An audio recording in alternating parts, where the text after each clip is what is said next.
रायगडची झुंज, अन्यायावर लेखणीचा वार. रायगड पोलिसांनी नेरळ परिसरात घडलेल्या चेन स्नॅचिंग प्रकरणाचा छडा लावत सराईत गुन्हेगाराला अटक केली आहे. या कारवाईत सुमारे 1 लाख रुपये किमतीचा सोन्याचा मुद्देमाल जप्त करण्यात आला आहे. नेरळ पोलीस ठाण्यात गुन्हा क्रमांक 63/2026 अंतर्गत 30 मार्च 2026 रोजी गुन्हा दाखल करण्यात आला होता. फिर्यादी व्यक्ती नेरळ येथील हेटकर आळी येथून अंबिका नाका येथे पायी जात असताना आरोपीने मोटारसायकलवरून येत त्याच्या गळ्यातील सोन्याची चैन व मंगळसूत्र बळजबरीने हिसकावून घेतले.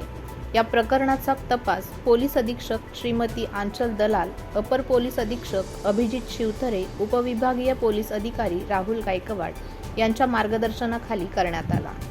तांत्रिक तपास आणि गोपनीय माहितीच्या आधारे पोलिसांनी शेलू येथून आरोपी प्रवीण प्रभाकर पाटील वय 41 वर्ष याला ताब्यात घेतले.